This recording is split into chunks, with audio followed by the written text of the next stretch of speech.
What happens when jealousy goes public and the target is Caitlin Clark? It all started with a Facebook post, not from a rival player, not from a bitter fan, but from someone far closer to home. Kelsey Mitchell, the twin sister of WNBA star Kelsey Mitchell. In a few choice sentences, she questioned everything. Caitlin's role, her leadership, her importance to the Indiana Fever. She said, flat out, that Caitlin Clark couldn't win a single game without players like Kelsey. And just like that, the fuse was lit. The post exploded across social media. Fans were furious, analysts were stunned, and Kelsey Mitchell, silent. But this wasn't just a single slip-up from a family member. This was the beginning of a full-blown firestorm, one that would rip open old resentments, spark questions about locker room loyalty, and leave Kelsey Mitchell in tears as her world began to unravel. Because here's the thing, when you take shots at the face of the league, you better be ready for what comes next. And when that face is Caitlin Clark, the most talked about rookie in years, the reason the Fever are finally relevant again, you're not just starting drama, you're starting a war. And Kelsey Mitchell's family just dragged her into the center of it, whether she wanted it or not. So how did it spiral so fast? What does it say about the tension inside the Fever locker room? And has Caitlin Clark already proven, without saying a word, that this is her team now? Let's break it down. It began with one sentence. Kelsey Mitchell, Kelsey Mitchell's twin sister, logged onto Facebook and made a public declaration that would split the WNBA world in two. She wasn't just some anonymous fan or internet troll. She was a former Division I player, a baller, someone who knew the game and knew exactly what she was saying. In her now viral comment, Chelsea claimed that Caitlin Clark wasn't the one carrying the Indiana Fever. Instead, she insisted that the team's success should be credited to players like Kelsey Mitchell and Aaliyah Boston. In fact, she took it even further, stating, "These two players can win some games without Clark, but Clark can't win a single game without them." Then she doubled down.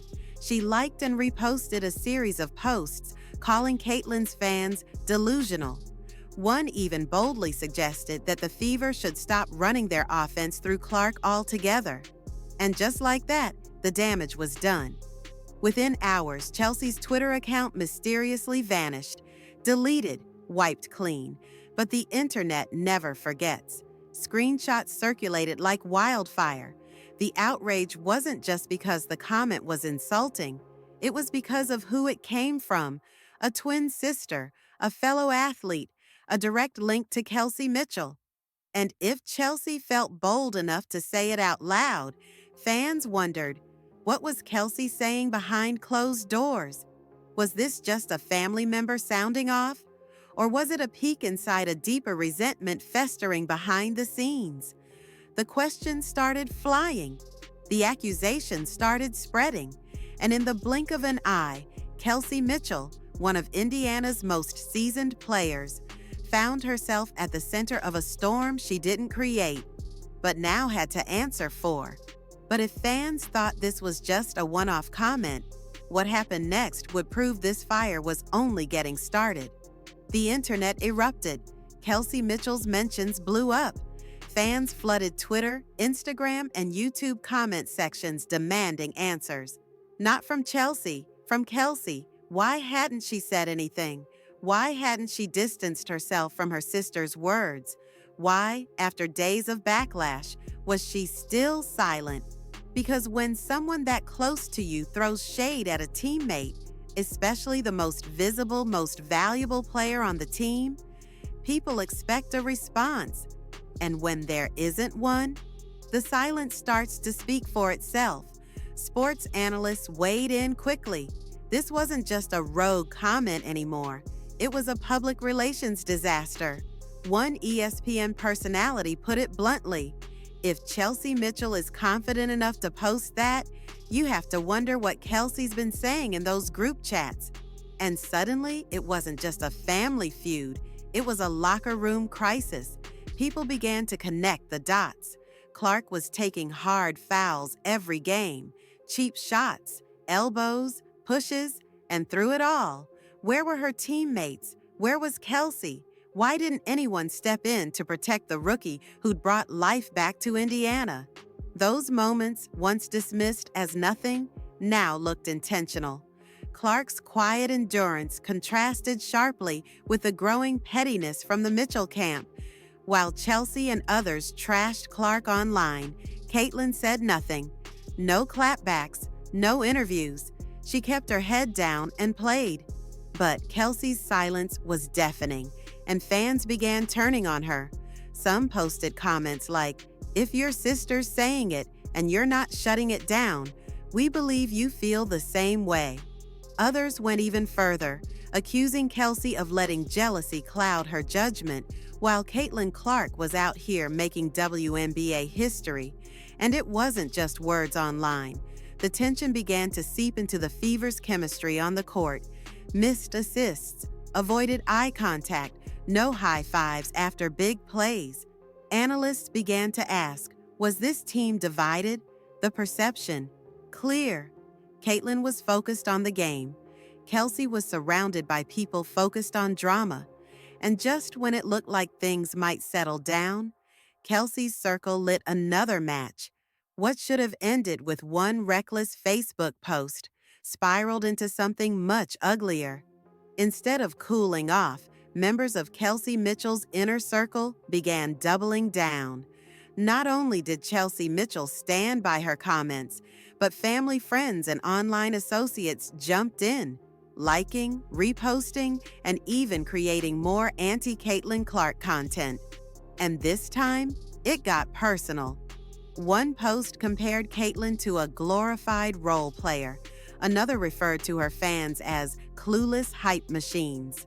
But the most disturbing moment came when a Mitchell family associate shared a post linking Clark to NFL wide receiver Antonio Brown, using inappropriate, even vile imagery that had nothing to do with basketball. It wasn't just petty anymore. It was toxic. At that point, the conversation stopped being about basketball. It became about respect, or the complete lack of it. For many fans, this was the line. A player like Caitlin Clark, who was bringing record-breaking ratings, jersey sales, and sold-out arenas to the WNBA, deserved better. Whether you were a teammate, a critic, or even a rival, there were lines you didn't cross. And yet, Mitchell's circle kept crossing them. One particularly harsh tweet accused Clark of ruining the Fever's momentum, saying she was the reason the team was struggling, not thriving. Never mind that Indiana had their best record in years since Clark's arrival. The goal wasn't truth, it was sabotage. And Kelsey Mitchell, still silent. That silence was starting to speak volumes. Was she complicit? Was she struggling to control her own people? Or worse, was she quietly in agreement? Even loyal Fever fans started switching sides. One viral comment read, "Kelsey had 7 years to lead this team. Caitlin needed 7 games. The optics couldn't be worse." And with every retweet, every like, every hateful comment, Kelsey's image sank deeper. But while her camp kept swinging, Caitlin Clark was just getting started. Caitlin Clark didn't post a single tweet. She didn't hold a press conference. She didn't even acknowledge the drama. She didn't have to. Because while Kelsey Mitchell's family was online ranting about who should run the offense, Caitlin Clark was out on the court, running it. Just days after Kelsey Mitchell's viral comments exploded across the internet, Caitlin dropped 29 points, 13 assists, and 5 rebounds in a single game. A jaw-dropping performance that left no room for doubt. It wasn't a coincidence. It was a message. No hashtags, no claps back, just buckets. The stats told the whole story. With Clark in the lineup, the Fever were 8-5. Without her, 4-8. The difference was undeniable. Before Clark, the Fever were a team stuck at the bottom of the league. winning just 5 games in 2022, then only 13 in 2023, with Kelsey Mitchell and Aaliyah Boston already on the roster. But the moment Caitlin arrived, the franchise flipped. The offensive rating shot up to 106, the best in team history. Attendance exploded, jersey sales skyrocketed, the Fever started selling out arenas. They became relevant again, for the first time in nearly a decade. And it was because of her. Yet somehow, through all of that, Kelsey Mitchell's circle claimed Clark couldn't win without her teammates. But the numbers told a different truth. When Clark played, the Fever won. When she didn't, they fell apart. Simple as that. Even as she was elbowed, shoved, and targeted in every game, Caitlin kept showing up, never complaining, never blaming, never losing focus. Meanwhile, her teammates, especially Kelsey, stood by in silence as she took hit after hit. Not once did they step up to defend her on the court. Not once did they check the fouls. Not once did they show the fire you'd expect when your star player is getting dragged. But Caitlin didn't flinch. She stayed locked in. She dropped deep threes, dished out no-look assists, played through the noise, played through the bruises, and played like a veteran, not a rookie under fire. Every night she showed up, she made it clear, you don't have to like me, you just have to watch me win. But while Caitlin was letting her game do the talking, the whispers around Kelsey Mitchell were getting louder and uglier. By now, it wasn't just a question of who said what. The deeper issue had started to show itself, and it wasn't about basketball. It was about jealousy. Because while Caitlin Clark was dominating the court, changing the trajectory of the Indiana Fever, and bringing national relevance to the franchise, those around Kelsey Mitchell weren't celebrating. They were resenting it. Think about it. For 7 years, Kelsey Mitchell had been the face of the Fever. She was a talented scorer, a dependable veteran, but the team never cracked 13 wins under her leadership. They were, at best, mediocre, and at worst, invisible. Then Clark arrives. Suddenly, Mitchell is in national conversations. Her name is on ESPN. Her stats are dissected by millions. Sponsors are calling. Her brand is growing. And none of it is because of her. It's because she shares a locker room with Caitlin Clark. That kind of spotlight can do two things: elevate you or expose you. And in Kelsey's case, it seemed to do both. Instead of embracing the moment, thriving in the new energy, and feeding off the buzz, her circle chose bitterness. Bria, a known online friend of Kelsey, posted that Caitlin was ruining the Fever's momentum. Another friend reposted hateful comments. It was no longer subtle. It was a campaign. And fans noticed. They started questioning Kelsey's mindset. If this is what her people were saying publicly, what was being said privately? Was Kelsey fueling this behind closed doors? Was she silently endorsing it? The narrative shifted. It wasn't just that Kelsey hadn't defended Caitlin. It was that her silence was intentional. Comments online grew harsher. One user wrote, "No one even knew who Kelsey was until Caitlin showed up." Another said, "This should have been your moment, Kelsey, but your family ruined it." It was brutal, but it was honest. Because while Caitlin Clark was handing out dimes and changing the game, Kelsey's camp was busy throwing shade. And it raised the ultimate question. If Caitlin was elevating everyone around her, why did Kelsey feel so threatened? The answer wasn't about assists, rebounds, or shooting percentage. It was about ego, and the bigger Caitlin got, the more fragile that ego became. But Kelsey's struggles weren't just emotional. They were about to become visible for the entire world to see. The weight of it all finally started to show. Kelsey Mitchell had stayed silent as her sister and friends waged a social media war against Caitlin Clark. But silence isn't strength when your world is unraveling behind the scenes. And for Kelsey, that unraveling began to play out in real time. Insiders close to the team described a noticeable shift. On the court, she looked tense, less confident, less connected. Her body language changed. Post-game interviews grew shorter, more guarded. There was no spark, no swagger, just a player going through the motions, trying to keep control in a situation that was quickly spinning out. One reporter said, "She looked like someone walking on eggshells." Not a leader, not a veteran holding the locker room together, but someone cracking under pressure she didn't ask for, but also didn't stop. And the timing couldn't have been worse. Behind closed doors, rumors about Kelsey's future were swirling. She was on a one-year contract, and while she re-signed with the Fever in the offseason, sources say it wasn't a sure thing. In fact, many believe she came this close to leaving. Now, with the team in chaos and her public image taking hit after hit, fans began speculating that this might be her final season in Indiana. And honestly, it felt inevitable, because something had shifted, not just in the locker room, but in the front office. There was growing talk that too many players had been promised this was their team, that they'd have the spotlight, that they'd be the face of the franchise. But then Caitlin Clark showed up and shattered those promises, not intentionally, just by being great.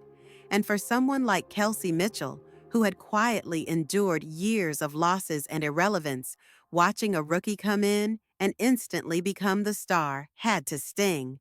Still, her reaction, or lack of one, only made things worse. When asked about chemistry and team unity, her answers were vague, careful, rehearsed. There was no endorsement of Caitlin, no effort to shut down the narrative, just silence. And that silence told fans everything they needed to know. She wasn't protecting the team, she was protecting herself, and it wasn't working. Even fans who once loved her were backing away. You could see it in the comments. "I was a Kelsey fan until this. She's not built to lead. This is what jealousy looks like." Meanwhile, Caitlin kept rising.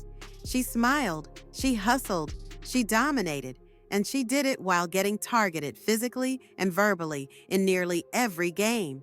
But still, she stayed unshaken. While Kelsey Mitchell was shrinking in the spotlight, Caitlin Clark was growing into it. And with every game, it became clearer. Indiana already had its leader, and it wasn't the one unraveling under pressure. By now, it was undeniable. Caitlin Clark wasn't just a great rookie. She was the reason the Indiana Fever mattered again. The reason fans were watching. The reason ticket sales soared, jersey racks emptied, and ESPN couldn't stop talking about the team. She wasn't just playing basketball, she was rewriting the entire story of the franchise. Before her arrival, the Fever had become an afterthought. 7 straight losing seasons, no playoff appearances, no buzz. Even with solid talent like Kelsey Mitchell and Aaliyah Boston, the team couldn't break out of irrelevance. The numbers told the truth. Under Mitchell's leadership alone, Indiana hovered at the bottom, winning just 6 to 8 games a year. Nothing changed, nothing clicked. Then came Caitlin. Suddenly, Indiana had an identity, an energy, a future. The team surged to 20 wins in her rookie season, something it had taken 4 seasons to achieve without her. The Fever's offensive rating hit an all-time high. They were competing with top teams. They were dangerous again. Caitlin Clark was the common denominator, and yet, instead of being embraced by everyone in the locker room, she was met with cold shoulders, distant stares, and outright hostility from Kelsey Mitchell's circle. The same people who were now benefiting from Clark's presence, endorsements, media exposure, league relevance, were also the ones criticizing her behind her back. It was the ultimate contradiction. The player who revived the franchise was being resented by the very teammates who were now shining because of her spotlight. But Caitlin didn't take the bait. She took elbows to the face. She got shoved to the floor. She was fouled, cheap-shotted, targeted night after night, and still No retaliation, no drama, no excuses. Where most would have cracked, she rose. She led with poise. She dropped triple doubles. She played like she'd been there for years. She carried herself like a veteran and carried the fever like a superstar. Meanwhile, every petty jab from Kelsey's circle only made Caitlyn look stronger. Every insult only fueled her fire. Every dig only highlighted how unbothered she truly was.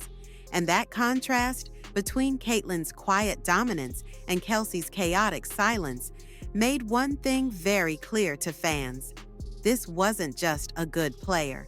This was the player, the face, the future, the one who didn't need to talk, because her game said it all. But the cost of all that silence? It was starting to come due for Kelsey Mitchell. By the time the dust began to settle, the damage was already done. Kelsey Mitchell didn't make the comment, but her sister did, her friends did, her circle did. And Kelsey? She said nothing, no apology, no clarification, no public distancing from the hate being thrown at Caitlin Clark. And in the world of professional sports, where perception is reality, silence is a statement. And that statement cost her everything.